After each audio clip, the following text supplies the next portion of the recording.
నేడు విభజన అంశాలపై ఏపీ తెలంగాణ అధికారుల కమిటీ సమావేశం జరగనుంది. మధ్యాహ్నం మంగళగిరిలో ఏపీఐఐసి కార్యాలయంలో అటు ఏపీ ఇటు తెలంగాణ సీఎస్ల నేతృత్వంలో అధికారులు భేటీ కానున్నారు. కాగా రెండు రాష్ట్రాల మధ్య అపరిష్కృతంగా ఉన్న అంశాలపై ఈ భేటీలో చర్చించనున్నారు ఆఫీసర్స్.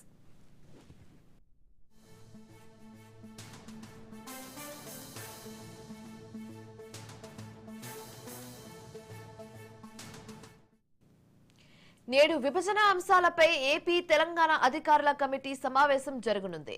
మధ్యాహ్నం మంగళగిరిలోని ఏపీఐఐసి కార్యాలయంలో ఏపీ తెలంగాణ సీఎస్ల నేతృత్వంలో అధికారులు భేటీ కానున్నారు.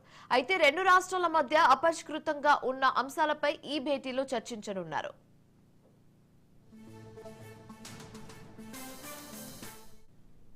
రైట్, ఇక ఇదే అంశానికి సంబంధించి మరింత తాజా సమాచారం మా కరెస్పాండెంట్ క్రాంతి ఫోన్ ద్వారా అందిస్తారు. క్రాంతి, చెప్పండి, ఏ అంశాలకు సంబంధించి ఈ భేటీలో చర్చించినట్లుగా తెలుస్తుంది?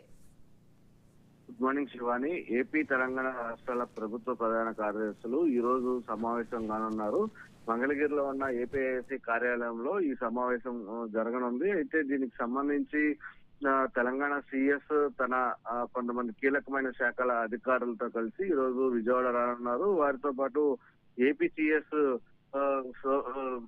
నీరబ్ కుమార్ తో పాటు ఏపీ అధికారులు కూడా ఈ సమావేశానికి హాజరవుతారు. అందులో ప్రధానంగా 9-10 షెడ్యూల్లోని సంస్థల ఆస్తుల విభజన పైన చర్చించే అవకాశం కనిపిస్తుంది. ఆస్తుల విభజన సమయంలో గతంలో ఏవైతే నిర్ణయాలు తీసుకున్నారో అదేవిధంగా సీఎస్ ల భేటీలో మరింత ముందుకెళ్లే అవకాశం కనబడుతుంది. అయితే దీనికి సంబంధించి పూర్తి స్థాయిలో ఏపీ తెలంగాణ ప్రభుత్వ ప్రధాన కార్యదర్శులు ఈ సమావేశానికి సంబంధించి ప్రధానమైన చర్చ అదేవిధంగా ఆస్తుల పంపకాల పైన ఇప్పటి వరకు 9-10 షెడ్యూల్ పరిష్కారం కాని అంశాలపైన చర్చించే అవకాశం కనబడుతుంది. అందులో ప్రధానంగా హైదరాబాద్ లోని ఆర్టీసీ ఆస్తుల గురించి ఈ సమావేశంలో చర్చించే అవకాశం ఉంది.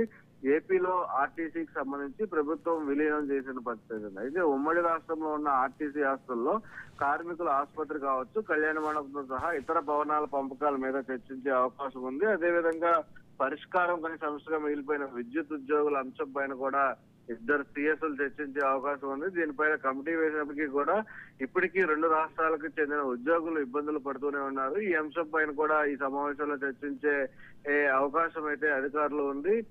ఇక దీనికి సంబంధించి వారి మధ్య చర్చల సమయంలో కూడా పరిష్కారం కాని అంశాల మీద చర్చకు వచ్చిన అయితే ఇద్దరు సీఎం గతంలో సీఎంలు అదేవిధంగా సీఎస్లు కూడా భేటీ అయినప్పటికీ కూడా సమస్యలు ఎక్కడ పరిష్కార దిశగా కూడా జరిగిన పరిస్థితి లేదు. అయితే రాష్ట్ర విభజన తర్వాత అటు తెలంగాణ అధికారులు ఏపీకి వచ్చిన రెండు రాష్ట్రాల మధ్య సమస్యల పైన చర్చించడంతో ఈ సమస్యలకు సంబంధించి ఎక్కడ పరిష్కారం దిశగా ఎక్కడ అడుగులు పడలేదు. ప్రస్తుతం సీఎస్ల భేటీతో ఇప్పుడు ఏదైతే 9-10 షెడ్యూల్ సంస్థల పైన ఇప్పటికే అటు షీలాబేడి కమిటీ ఇచ్చిన నివేదిక సిఫార్సుల పైన కూడా అధ్యయనం చేసి పరిష్కారం కాని వాటిపైన అభిప్రాయాలని ముఖ్యమంత్రికి చెప్పే అవకాశం అయితే ఉంది. ఈసారి కూడా ఈ సంస్థలపైన చర్చించి ఒక పరిష్కార దిశగా ఈ చర్చలు సఫలమవ్వాలంటూ కూడా కోరుతున్న పరిస్థితి ఉంది. అయినప్పటికీ కూడా పూర్తి స్థాయిలో ఈ రోజు మధ్యాహ్నం సీఎస్ల భేటీ జరగనుంది. అది ఏపీఐసి మంగళగిరి కార్యాలయంలో ఈ భేటీ ప్రాధాన్యత సంతరించుకుంది. అయితే ఉద్యోగులు గతం నుంచి ఇబ్బందులు పడుతున్న నేపథ్యంలో వాటికి సంబంధించి ఉద్యోగుల సమస్య పైన ప్రధానంగా చర్చించి ఒక నిర్ణయం తీసుకునే అవకాశం అయితే ఉంది. Right, thanks for the updates Kranti.